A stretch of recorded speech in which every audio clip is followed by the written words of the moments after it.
Good morning बच्चों। 2 paragraph हम पढ़ चुके हैं। अगला पैराग्राफ देखते हैं। हमने यहाँ तक पढ़ लिया कि माता पिता को अपने शौक के वश में कर दोगे हे राजकुमार, और मेरा जो फरसा है वो इतना घनघोर है कि गर्भ में पलने वाले शिशु भी अपना दम तोड़ देते हैं। बिहसी लखनऊ बोले मृदुगानी।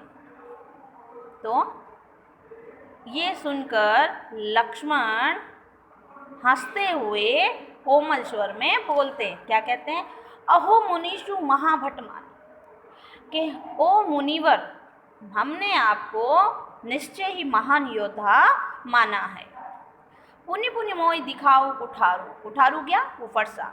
और आप मुझे बार बार फरसा दिखा रहे हो, और आपका फरसा दिखाना ऐसा लग रहा है चहत उड़ावन फूकी पहाड़ों, जैसे कि आप फूंक से पहाड़ को उड़ाना चाहते हैं। हमने पहले भी पढ़ा, लक्ष्मण व्यंग्योक्तियों में बात कर रहा है कि आप ये चाहते हो कि आपकी फूंक से पहाड़ उड़ जाए।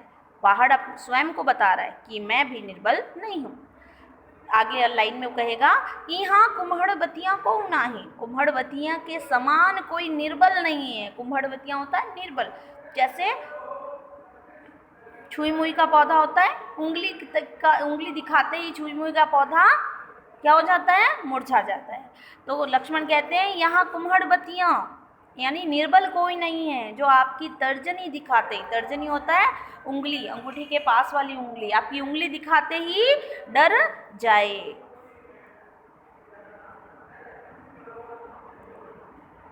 देखी कुठारू सरासन बाना, हे मुनिवर, मैंने आपके धनुष बाण और फरसे को देखकर कुछ अभिमान पूर्वक कह दिया हो तो मैं कछु कहा सहित अभिमाना। कुछ अभिमान पूर्वक मैंने आपको आपके धनुष बाण और फरसे को देखकर सोचा आप योद्धा हैं, इसलिए मैंने अभिमान पूर्वक आपको कुछ कह दिया है।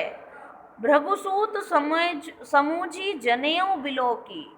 अब क्या है कि मैं आपको भृगु ऋषि भृगु का पुत्र है समझता हूँ, और आपके जनेऊ को देखकर, आपके गले में जो सूद है, जो ब्राह्मणों का जो होता है जनेऊ, उसको देखकर जो कछु कहूँ सहूँ रीस रोकी।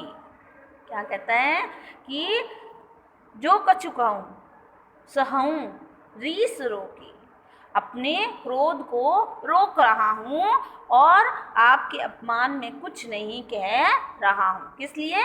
एक तो आपको जनेऊ पहना है, आपको ब्राह्मण समझ रहा हूँ, और एक आप ऋषि भृगु के पुत्र हैं, इसलिए मैं अपने क्रोध को रोक रहा हूँ। फिर क्या कहता है?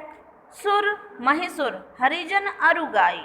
सुर यानी देवता, महिसुर, महिसुर यानी ब्राह्मण, हरिजन, हरिजन यानी हरि यानी ईश्वर, और जन यानी हरि के भक्त, अरुगाई और गाय।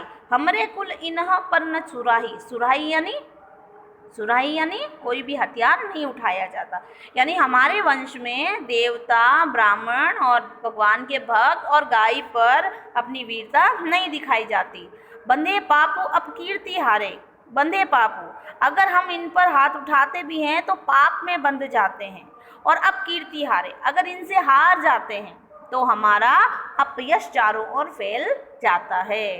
भाई इन पर हाथ उठाएंगे तो हम पाप में बन जाएंगे, और अगर हम इनसे हार जाते हैं तो क्या कहेंगे कि सूर्यवंशी है, हार गए।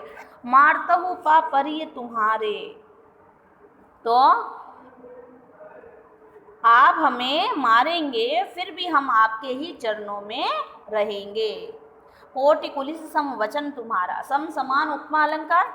तो कोटि कुलिस सम वचन तुम्हारा, हे मुनिवर, आपके वचन ही करोड़ों वज्र के समान हैं। कोटि कुलिस सम वचन तुम्हारा यानी करोड़ों जो आपके जो शब्द हैं वो ही वज्र के समान हैं, वो ही कड़वे हैं।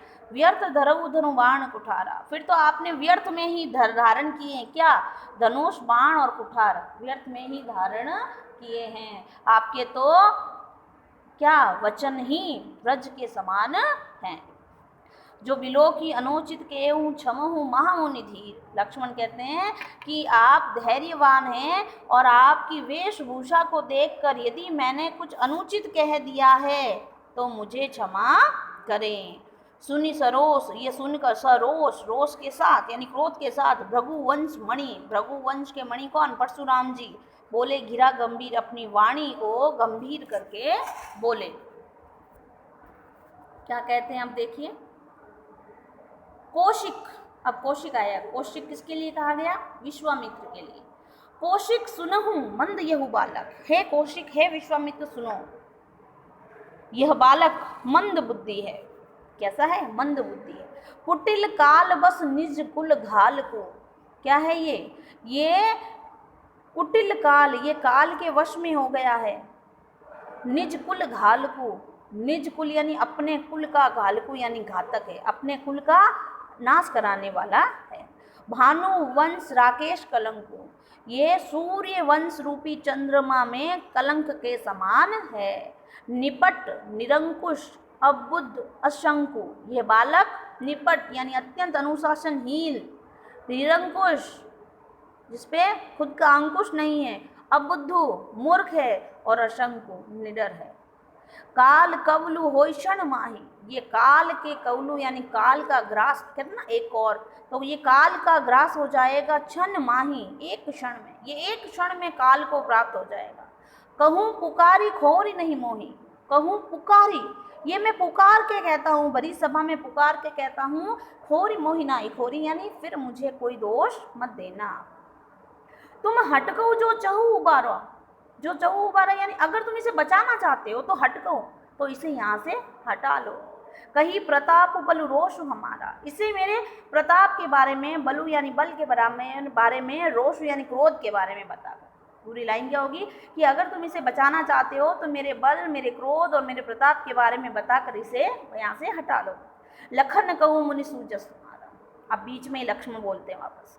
लखन कहूँ, लखन कहते हैं मुनि सूजस तुम्हारा, हे मुनि सूजस यानी आपका यश, तुम ही अक्षत को बनने पारा, तुमसे अक्षत यानी अच्छा, को यानी कौन, वर्णे यानी वर्णन, पारा यानी करेगा, यानी हे मुनि आपके सुयश का वर्णन आपसे अच्छा कौन करेगा। आप विश्वामित्र को कह रहे हैं कि इसे मेरे बल, रोष, प्रताप के बारे में बता दो, पर आप अपने मुंह से अपनी बढ़ाई कर रहे हैं, तो आपसे अच्छा और कौन वर्णन कर पाएगा।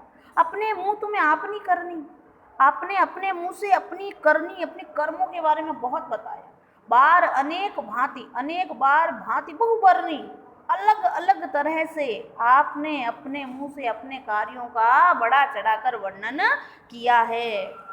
नहीं संतोष, अगर अभी भी संतुष्टि नहीं हुई है तो पुण्य कछुक, और कुछ कह लो। तो लक्ष्मण उनको और उकसाते हैं कि अगर संतोष अब भी नहीं हुआ है तो और कुछ कह लो। जनि रीस रो की दुसह दुख सहो, अपने क्रोध को रोक कर असहनीय दुख मत सहो। वीर व्रति तुम धीर अछोबा, आप तो वीरता का व्रत धारण करने वाले हो, धीर धैर्यवान हो। अछोबा तुच्छ बातें गारी देत न पाऊ शोभा, इसलिए गाली देते हुए अर्थात तुच्छ बातें करते हुए आप शोभा नहीं देते। सूर समर करनी करही, लक्ष्मण परशुराम को कहते हैं सूर, सूरवीर जो होता है वो समर यानी युद्ध भूमि में करनी करही अपना कर्म करता है। कहीं न जनावई आपू, अपने आप को जताता नहीं है, यानी युद्ध भूमि में जाकर कोई वीर ये नहीं कहता कि मैंने ये किया, मैंने वो किया, अपनी बड़ाई नहीं करता, अपने आप को साबित नहीं करता, युद्ध करके साबित करता है। तो सूरवीर वो होता है जो युद्ध भूमि में जाकर युद्ध करता है, अपने आप को जताता नहीं। विद्यमान रण पाई रिपु, रिपु यानी शत्रु, अपने शत्रु को विद्यमान यानी पाकर, रण यानी भूमि, युद्ध भूमि में अपने शत्रु को युद्ध भूमि में देखकर कायर कथई प्रताप हो, कोई कायर ये होता है जो अपने बल प्रताप का वर्णन करता है।